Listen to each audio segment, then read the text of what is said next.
क्या आपने कभी सोचा है कि नदी हमें जीवन का कौन सा सबक देती है? गौतम बुद्ध ने एक बार अपने शिष्यों को ऐसी ही एक नदी के पास ले जाकर ऐसा ज्ञान दिया जिसने हमेशा के लिए लोगों का सोचने का तरीका बदल दिया। आज हम आपको सुनाने जा रहे हैं गौतम बुद्ध और नदी का रहस्य।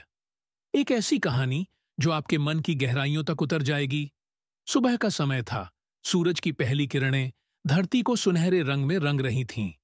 गौतम बुद्ध अपने कुछ शिष्यों के साथ एक शांत जंगल से गुजर रहे थे। रास्ते में उन्हें एक नदी दिखाई दी। बुद्ध ने धीरे से अपने प्रिय शिष्य आनंद से कहा, आनंद, मुझे प्यास लगी है। इस नदी से थोड़ा पानी लाकर दो। आनंद तुरंत नदी की ओर गया, लेकिन जब उसने पानी देखा तो पानी गंदा, मटमैला और कीचड़ से भरा हुआ था। वह लौटा और बोला, भगवान, पानी तो बहुत गंदा है, पीने योग्य नहीं। बुद्ध मुस्कुराए, बोले, कोई बात नहीं आनंद, थोड़ी देर बाद जाओ, नदी को समय दो। कुछ समय बीता। सूरज ऊपर चढ़ आया, पक्षी गा रहे थे और हवा में शांति थी। बुद्ध और उनके शिष्य वहीं पेड़ के नीचे ध्यान में बैठ गए। कुछ देर बाद बुद्ध ने फिर कहा, आनंद, अब जाओ, देखो कि पानी कैसा है। आनंद नदी की ओर गया और आश्चर्यचकित रह गया। पानी अब एकदम साफ था। मिट्टी नीचे बैठ चुकी थी और सतह पर पानी बिल्कुल निर्मल था। वह पानी लेकर लौटा और बुद्ध के सामने रखा। बुद्ध ने मुस्कुराकर कहा, देखो आनंद, यही हमारे मन का भी रहस्य है। बुद्ध बोले, जब हमारे मन में क्रोध, भय, चिंता या लालच की लहर उठती है तो मन उसी गंदी नदी की तरह मटमैला हो जाता है। हमें कुछ भी साफ साफ नहीं दिखता, न रिश्ते, न निर्णय, न रास्ते। लेकिन अगर हम शांत होकर बैठ जाएं, मन को समय दें, विचारों को स्थिर होने दें, तो जैसे नदी का पानी अपने आप साफ हो जाता है, वैसे ही मन भी शुद्ध और पारदर्शी हो जाता है। बुद्ध ने आगे कहा, तुम्हें अपने मन को बदलने की जरूरत नहीं है, बस उसे समझने और स्वीकारने की जरूरत है। आनंद ने पूछा, भगवान, क्या शांति पाने का यही रहस्य है? बुद्ध ने कहा, हां आनंद, शांति बाहर कहीं नहीं है, वह तुम्हारे अपने अंदर है।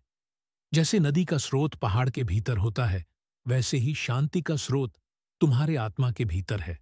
अगर तुम अपने भीतर झांकना सीख जाओ तो जीवन की हर समस्या का हल तुम्हें वहीं मिलेगा। आज हमारा मन भी उसी नदी की तरह है। हर दिन हम उसमें विचारों, चिंताओं और दुखों की गंदगी डालते रहते हैं। पर बुद्ध का संदेश सरल है, थोड़ा ठहरो, खुद को समय दो। हर बार जब जीवन में भ्रम हो, जब मन में गुस्सा या दुख उठे, तो तुरंत प्रतिक्रिया मत दो। बस कुछ पल शांत बैठो।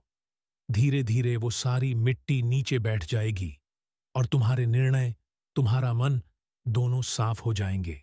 गौतम बुद्ध कहते थे, ध्यान का अर्थ मन को रोकना नहीं, बल्कि उसे देखना है, बिना किसी निर्णय के। नदी बहना नहीं छोड़ती, लेकिन जब वह बहना संतुलित कर लेती है तो उसमें शांति और सौंदर्य दोनों आ जाते हैं। उसी तरह जब तुम अपने विचारों को समझ लेते हो तो वे तुम्हारे दुश्मन नहीं, तुम्हारे मार्गदर्शक बन जाते हैं। आनंद ने उस दिन जो सीखा वह सिर्फ एक कहानी नहीं थी, वह जीवन का दर्शन था। उसने महसूस किया कि हर इंसान के भीतर एक नदी बह रही है, भावनाओं की, विचारों की, उम्मीदों की। अगर हम उस नदी को गंदा न करें तो उसमें ही जीवन का सत्य दिखाई देता है। दोस्तों, गौतम बुद्ध की यह कहानी हमें सिखाती है कि हंडन पंडिम बापोर्ट तारीडेडरी, यह समस्या का हल बाहर नहीं, हमारे अंदर है। जब हम अपने विचारों को शांत करते हैं तो जीवन अपने आप सही दिशा में बहने लगता है। तो अगली बार जब जीवन में कोई तूफान आए तो बुद्ध की तरह नदी को याद करना, क्योंकि नदी का रहस्य यही कहता है, शांति कोई जगह नहीं, एक अवस्था है। अगर आपको गौतम बुद्ध की यह जीवन परिवर्तन करने वाली कहानी पसंद आई तो वीडियो को लाइक करें, सब्सक्राइब करें और कमेंट में लिखें, मैं अपने मन की नदी